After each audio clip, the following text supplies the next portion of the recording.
This is New Wave Jazz. What's up, everybody? This is New Wave Jazz. Man, we have an amazing guest with us, a Grammy-nominated guitarist and composer. In my opinion, a great guitarist and composer, Mr. Dan Wilson. How are you doing today? I'm doing all right, man. Thanks for having me, and it's good to be online with you. Oh man, we are so happy to have you on behalf of WSSB and myself. Man, we want to say thank you for being a part of New Wave Jazz and just touching the airways of our listeners here at WSSB, South Carolina's jazz station. Dan, let our listeners know who you are for those who may not be, familiar with, who you are and what you do. So let us in on that. Yeah, man. I'm a jazz guitarist from Akron, Ohio. My roots are in the church. I don't know if that was obvious, but yeah, I came up in the church. Very traditional gospel. Switched over to jazz. And still play gospel, but so that's always like a part of my thing. But I went to the undergraduate school at school called Hiram College. I went to grad school at Youngstown State University. Um, then after, and I was kind of gigging the whole time, and in about, let's see, 2015, I believe it was. I started playing with Joey DeFrancesco, um, and I was a part of his trio for about 4 or 5 years. And during that time, I got hired by the bassist Christian McBride, and just in that time period, just played with a lot of different people: Monty Alexander, um, Renee Marie.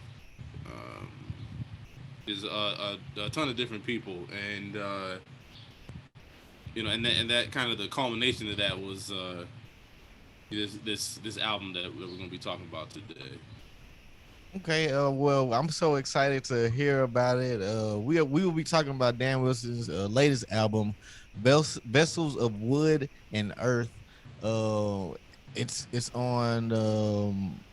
Speaking of, we're talking about Christian McBride. It's on his newest label. Tell us a little bit about that. Tell us how that kind of came about, and just your relationship with working with Christian McBride as well. Yeah, man. I first met I met McBride on first time I met him was on the Jazz Cruise, and I was playing on the Jazz Cruise with Joey DeFrancesco. I think 2016. Sorry about that background noise. It's Uh, okay.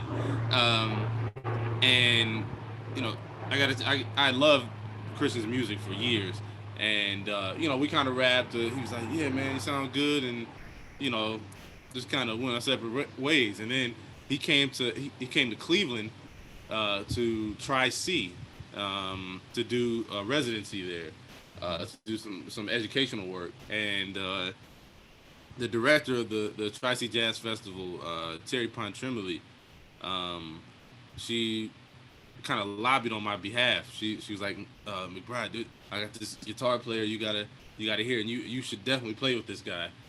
Hmm. And he was just like, all right, yeah, all right. And so we played. We ended up playing a duo uh, in a bowling alley. We were. It was supposed to be just us, and then start a jam session. But we ended up like really getting into it. Like we played 3 tunes, and just really connected. And then nobody ended up playing that night. We just they just ended Wow. the night after that because it was such a natural connection. And Cool. about like 6 months after that, he I got a call from his manager asking if I wanted to join his band. And I was like, absolutely. So Yeah. he's, in my opinion, the best bass player in the world. Yeah. You know, especially on upright. I mean, like, and he's ridiculous on electric, but I mean, like upright. That's really. Yeah. I mean, he was born to play that thing. Right. Um, so he, after I've been playing in his band, we were on a tour, and I was talking to his manager. I was like, I'd really like to put my own thing out, and if you know any, uh, having any ideas like how I could do that. He's like, well, why don't you try to get McBride to produce it? So McBride agreed, and he has that imprint called Brother Mister on Brother Mister Productions on Mac Avenue Records, and he agreed to produce the album. He played a couple tracks on it, and it was great. It was great. Oh man, and you can really hear that within this album. You worked with Christian McBride on two of the tracks on this album, or well, or the last two tracks. Talk about that. James, that's the one that kind of speaks out to me a lot. We'll let our listeners check out James. Uh, let our listeners also know, what inspired that track and how is it, working in collaboration with other artists and let alone, Christian McBride. Sure. Well, so that particular track, there's some history behind that because, in addition to Terry Pontremoli, the director at Tri C Jazz Festival, um, unbeknownst to me, Pat Metheny who wrote that tune, had heard me some years ago uh, on YouTube playing that tune. I love that tune so much. It's from his album Off Ramp, and he had heard me playing that on YouTube, and he said he contacted Christian and like kind of bugged him for 3 years. Like, man, check this guy out, man. Check this guy out. Wow. You love playing with this guy, and then I didn't know that for the longest time until uh, Pat got nominated for the NEA Jazz Master Award, Mhm. and he was like, man, I bugged Christian for 3 years to hire you. I was like, what? I was like, I didn't even know you knew I exist, you know. Right. Um, and so, and I love the way McBride plays that tune, Yeah. And when we recorded it, the rest of the band had left. It was just me, Christian, studio engineer Todd Whitelock, and his son Wes. There was only four people in the studio, and it was at the end of the night, and I was like, man, you want to play some duo? He's like, yeah, man, I get a taste, and we just hit it. Oh man. Well, without further ado, in new wave jazz fashion, let's let our listeners take a listen to James by Dan Wilson, featuring Christian McBride on his newest album, Vessels of Wood and Earth. This is new wave jazz.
And we're back. This is New Wave Jazz, man. We have a special guest with us, Dan Wilson, jazz guitarist, Grammy nominated composer, guitarist, just an all around amazing player, instrumentalist. Um, we just heard James, and you were talking a bit about working in conjunction with other artists and everything. So let's talk about the compositions behind this album and why you chose them. There's a couple of genres you even you touched on, such as some Motown classics, specifically with Marvin Gaye. So talk about you know what inspired that, and your relationship with Marvin Gaye, because he's here a lot within this album. So share that with us. Sure, yeah, yeah, Marvin, man. I mean, I think when I heard the What's Going On album, Yeah. uh, I mean, just really, what an amazing album. I mean, the Mhm. whole thing is a story. I mean, I guess it's supposed to be from the perspective of a Vietnam vet that Right. comes back home, and he's like, it's like, man, really, what's going What's on? going on? You know what I'm Yeah. saying? And I've always loved albums like that, like that are just an entire story. It's not just like random tracks, you know, Right. just random tracks of music that are kind of unrelated. And so that's kind of how I tried to write this album. Uh, and I chose the title "Vessels of Wood and Earth" is a scripture, is a from the Bible, Mhm. that says, in a great house there are not only vessels of gold and silver, sorry, of silver and gold, but also of wood and earth. So Hmm. I took that to mean that a lot of times we focus on kind of the shiny exterior things, Right. but the things that are less often seen are the most important. Hmm. So you look at a really nice house and you see the exterior, you be like, wow, that's a nice house, but you're really not seeing the foundation. But that's what's holding the house up, you know. Wow. So that's kind of the story behind this album. And as far as uh, covering Marvin Gaye tracks, that and like that Hmm. Motown sound, I've always loved that because like when I came up, while I was learning straight ahead, I was still playing kind of those hole in the wall dives, Hmm. and just learning all those too, all the Marvin Gaye, all the Stevie Wonder, the Donny Hathaway, stuff like that. So that'll always be a part of my concept. Okay. It's almost like it's a big part of my musical identity. If that Hmm. makes sense. Yeah, that makes a lot of sense. Cause you kind of touched on it a little bit when you were explaining about how your favorite type of albums are the ones that kind of create that story, that kind of keep you, that kind of keep you engaging. It's not like a playlist, so to speak. It's just not, random tracks selected. Yeah. Uh, and like you said, when we first got on, you said, man, you grew up in the church.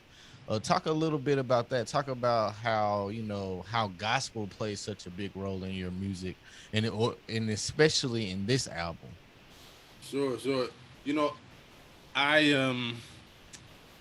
when growing up, I used to the way our church was set up. We used to have um, service on Tuesday night, Friday night, Sunday morning, and Sunday night. Hmm. So that's if you're playing, you know, 3 nights a week. You know what I'm saying? Uh, 4 services a week. So you're constantly reinforced with music, and even uh, when we were not playing, we're still engaged in the music because everybody, the whole church was involved in the devotional service. Right. So you know, and each service. So this is the way the service was set up. So we would have uh, there'd be meditation time before service, like 30 minutes before service. Then you open uh, with a prayer. Then you go into a song. Sorry, two songs, prayer. Uh, then the speaker gets up. I'm sorry, no. Then somebody gets up, reads an opening scripture. Then the speaker gets up to preach a sermon, but sings a song before, and Yeah. we lift the offering, sing another song, and Mhm. then we have the benediction. So Yeah. it's just constant reinforcement. It was, in my opinion, the best environment to learn music. You Hmm. know, and Yeah. the reason why I was asking you before we started the interview, if you were close to Charleston, because I remember going down to Charleston Oh yeah. to uh, to visit a friend of mine. We went to church, and I got a chance to experience the Gullah culture. Oh yeah. It's Because a whole different thing. Yeah. it's a whole different. Oh man, it's beautiful, man. Like when Yeah. because so I grew up singing like that tune. What a mighty God we serve. So Yeah. Yeah.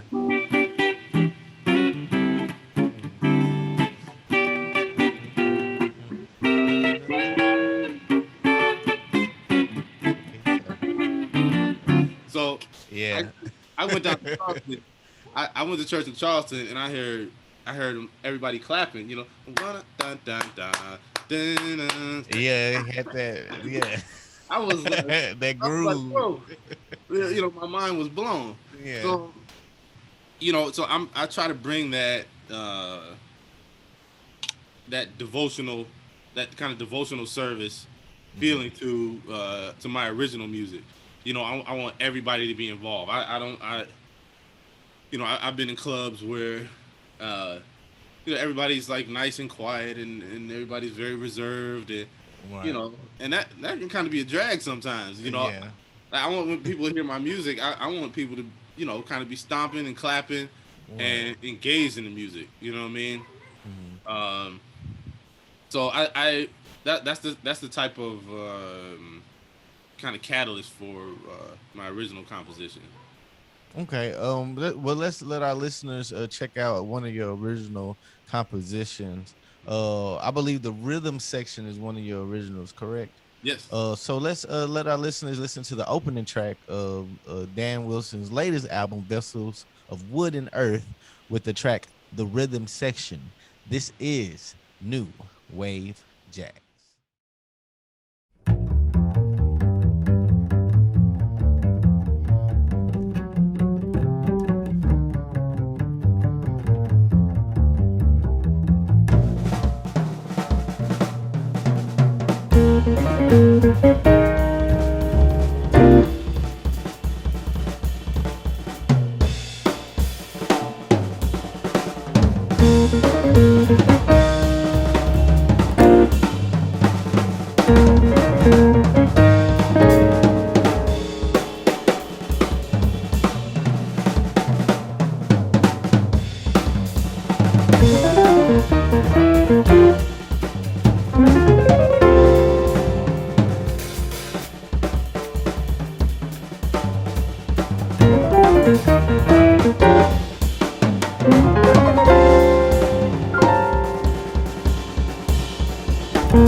This is New Wave Jazz, and we are back. We just heard the opening track to Dan Wilson's latest album, Vessels of Wood and Earth. Here we have Mr. Dan Wilson here with us. We are so excited for him to be here with us. Dan, we just heard the opening track to your album. Tell us what inspired you to come up with that type of sound and composition. Well, personally, I that kind of ties into uh, the philosophy behind the title of the album.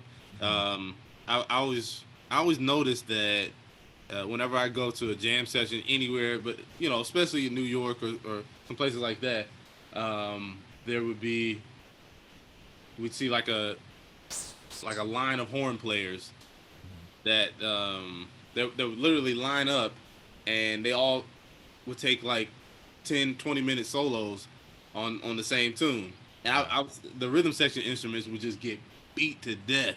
I mean, like they had to keep time for like an hour, Right. while these horn players just go off, So I wanted to, and the horn players would always solo first, and Yeah. that's something that I was like, what? Why is it like that? Uh, so I wanted to really highlight the rhythm section instruments. If you notice, the first voice you hear on that track is the bass. Right. Then the drums come in because the drums actually have the melody.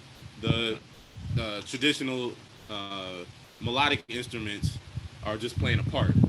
So guitar is playing a part, piano is playing a part, but the drums and bass are really driving that tune.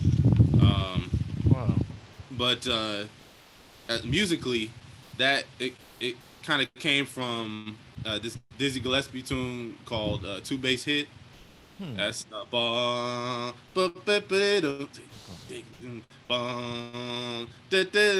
and I just love how the Miles Davis version from the album Milestones, Billy Hmm. Joe Jones plays some of the most just incredible stuff in those breaks. I've always loved that. So it was a combination of Two Bass Hit, um, tune called Unit 7 by Sam Jones.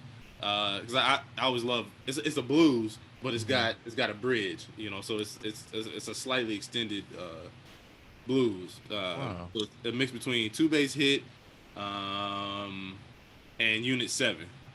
So that Okay. that was the uh, inspiration behind that tune. Okay. The rhythm section. Dan, you kind of touched on some very important things of kind of just flexing your musical muscle in a way. You talked about Miles Davis and um what inspired you to go in this direction with this album compared to your previous albums? Or, what elements did you take, you know, all the way from your debut leading up to now for Yeah. this one? Well, some things kind of run consistent through all of my music. I think like mixing the styles, Hmm. because I really am of the opinion that, or of the belief that black music, black American music in particular, exists in a continuum. Hmm. So we can talk about jazz, we can talk about hip hop, talk about funk, talk about soul. All those things are part of the same tree and part of the same root. You know, and that's the Black American music tree. So I I see no conflict uh, in kind of mixing and matching with Right. all those different styles, because they all come from the same place. I'm really big into the African music. Mm. I love in particular West African music. I mean, really all over the continent, but West Mm. African music really is a big influence for me. Mm. Music from the Caribbean, that uh, that's a big thing for me. So that's one thing that runs constant my approach to music. This particular album, I think, what differentiates it from my first two is I think the drummer. Um, yeah, because I always center everything around which drummer I'm playing with. Because you know I feel like the drummer is the most important player in the band. Oh, Uh, wow. no matter if no matter who's leading the band, the drummer's running the show. If you have a good band with a bad drummer, it's a bad band. Oh, So, wow. like, you know what I'm saying? Uh, and when I was talking to McBride about possible band members that we could get for this, he was just like, he threw out some names, some big names, and I was like, you think they'll agree to play with me? And he was like, yeah, man, Tane will be down to do this. I was like, don't lie, man. Are you serious? And he called him up and he agreed to do it. And I remember calling McBride up. I was like, are you sure that Jeff Tane Watts agreed to do this album? He's like, yeah, man, just you don't have to ask me anymore. Yeah. But and Tane is somebody who can traverse all those different styles. He played. I mean, everybody knows him from Wynton's album, Wynton Marsali's album, Branford's albums, and he's also a masterful composer in his own right. He played with Fort Apache Band, just everybody you can think of, but whatever style he's playing, he does it correct. When he's swinging, it's gonna be swinging, and he's we were talking about inner city blues, and just like the pocket he lays down. I remember saying like, man, I've never heard this side of your playing. He gave me that like kind of 90s boom back. Yeah. You know what I mean? Right. So like, yeah, man, like when so that whole concept was kind of centered around his concept. Okay. Well, we talked a little bit about those Motown classics with Marvin Gaye, but we didn't get our listeners a chance to hear that. So let's give our listeners in new wave jazz fashion. Here is Inner City Blues by Dan Wilson from his latest album, Vessels of Wood and Earth.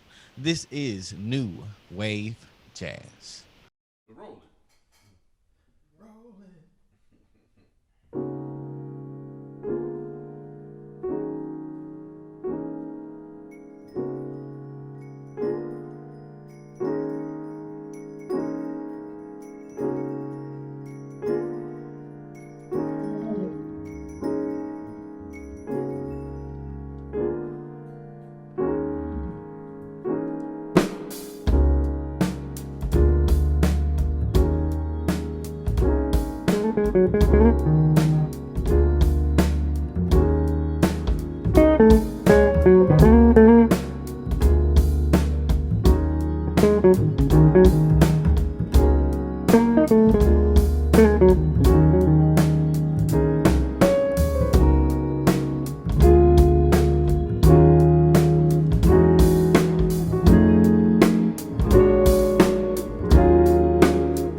inflation, no chance to increase my finance. Bills pile up, sky high. Send that boy off to die. Oh, makes me wanna holler the way they do my life. Oh, makes me wanna holler the way they do my life.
This is New Wave Jazz, and we're back. We're with the amazing guitarist Dan Wilson.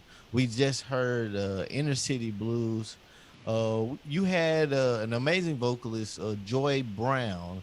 Talk a bit about her and her contributions to this album. Yeah, man. It's funny. First time I heard Joy Brown, uh, I was playing at the Village Vanguard. It was my first time at the Village Vanguard, It was with Christian McBride, this trio with Emmett Cohen, and we were hanging out at the club after hours, and the amazing pianist Sullivan Fortner walked in with I don't know if they were dating at the time. I know they are now. Him and his now girlfriend, an amazing vocalist, Cecile McLaurin Salvant. Um, so they come in the club to hang, and Joy comes in with them. So we're all just hanging around, just shooting the breeze, and Sullivan goes over to the piano and starts playing, and he starts playing hymns, and Joy is laying down on the couch at the Village Vanguard. She's laying down on the couch. She starts singing "The Old Ship of Zion," Oh wow. and man, I mean, she filled up the room. Mm. I mean, like that. No mic, no speakers, no nothing. Just her laying down and Wow. able to just fill up that entire room. And I just remember being like, "Good Lord, she can sing." So when it came time to record this album, I was thinking, I was like, man, what I want some vocals on here. Who should I get? And then we went through several singers, and then I was like, I know who I'll call, and I got Joy on there, and she has such a powerful instrument, and she's got and her tone is almost like she's pleading, and that I feel like that's kind of a rare thing outside of the gospel genre. It's a rare thing. Like Dinah Washington used to have that. Who else? Really, she sounds a lot like Dinah Washington to me. She's got that real pleading tone. Real strong, really strong voice. Yeah. It's super strong voice. And on the session, like this is how soulful she is. I get a text the morning of the recording. She said, "Hey, I might need some help from all this food I'm carrying." We were like, "What?" So she cooked smoked turkey necks, Oh wow. greens, dirty rice, yams, and just like a whole spread for the entire band. Oh man. So man, like she really set the tone for the album, man. Like we was on the break, we was kind of laid out, man. Yeah, I was full. Yeah, man, yeah. But that really set the tone for the record. That's it's like it was like a family reunion. Like, you can really hear like the relationship you have with all of your bandmates, including Christian Sands and Marco, Jeff. You can hear all of that within your album and within a lot. Well, really all of the tracks. One of my favorite another one of my favorites. I have a lot of favorites on this album. I'm glad to hear that. Who Shot John? I like that. I like that track as well. Talk about that one, and give us some insight behind that melody and behind the idea behind Who Shot John. Yeah. So that's it's funny. All these things start coming back to South Carolina because the person who inspired that title was she's a friend of mine for like close to 20 years. We came up in church together, and she has roots in South Carolina, but we were talking about a fellow church member and their hairstyle, and she commented that it looked like Who Shot John and left him for dead. Like I was like, oh man, I gotta keep that, and so I always kept that title, in the back of my mind, and as far as like the bass line, that I don't know if you're familiar with the music of Dave Holland, especially his quintet. He plays in a lot of different time signatures, 5/7, 13, 11, whatever. But he makes them feel natural, because like anybody can just play, uh,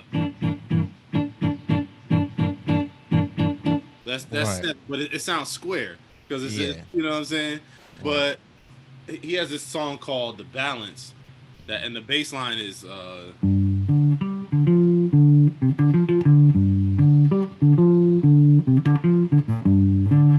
Oh yeah.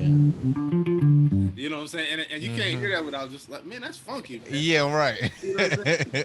So, Yeah. so I kind of stole that vibe from him, and when I first started writing this tune, I was just like, man, I need something that feels like that, so I just played. Uh,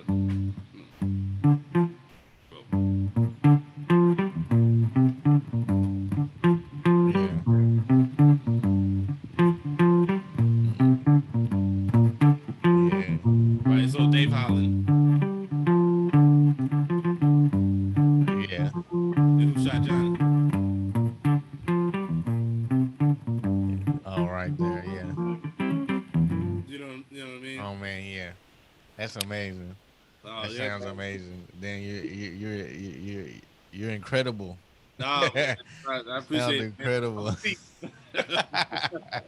Oh, in new wave jazz fashion, let's let our listeners check out Who Shot John. This is new wave jazz, and we're with Dan Wilson. We're checking out some tracks from his latest album, Vessels of Wood and Earth, right here on New Wave Jazz.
And we are back, and this is New Wave Jazz. We're with the amazing guitarist, composer, Grammy nominated, by the way, Dan Wilson.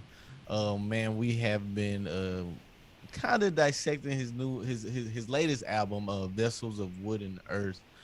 Man, we just heard Who Shot John.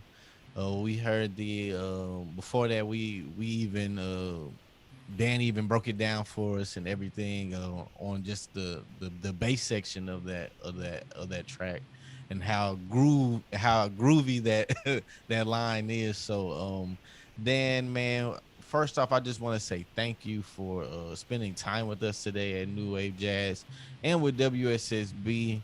Let our listeners know, where we can follow you. What can we look out for? What's coming up next. Everything about Dan. Let us know where we can follow you and things of that nature. Well, man, thank you, thanks again for having me on WSSB. Very soulful channel. I appreciate that, man.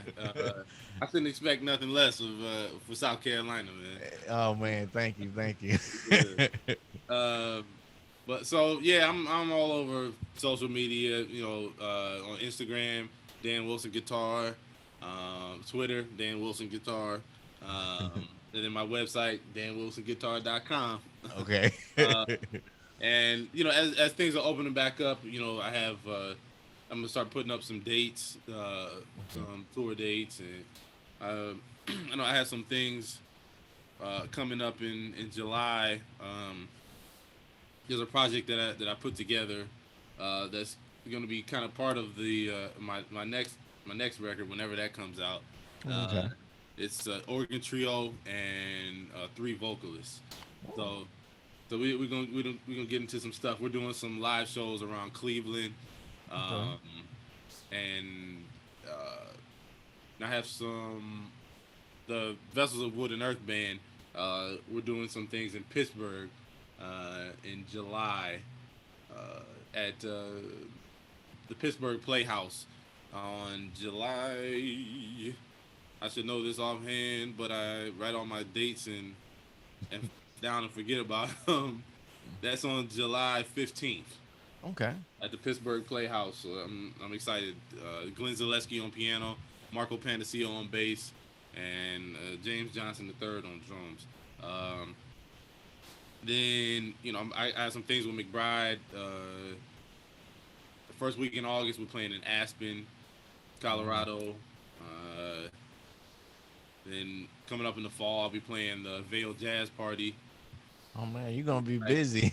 Man, hey, I'm trying to stay. I'm trying to stay that way, man. I just my wife just had our son about a week ago. Oh So man, congratulations. thank you, man. Congratulations. Thank you. Yeah. Yeah, no problem. No problem. I Yeah. know how it is, man. I just had my daughter last year in April. Woo! So So first, that's my first. Yeah, my first. Yeah. all right, this is number two for me. So Oh wow. Okay. yeah, Yeah. So. so I'm deep in it, man. But Mm. wouldn't change it for the world, man. Oh yeah. No. No. No. You can't do that, man. Yeah. Dan, I just want to say thank you again. Thank you for your time, man. Most importantly, thank you for continuing the forward progression of jazz. That's what we all about here at South Carolina's Jazz Station, WSSB 90.3 FM. Dan, thank you again. This is New Wave Jazz. Peace. Peace.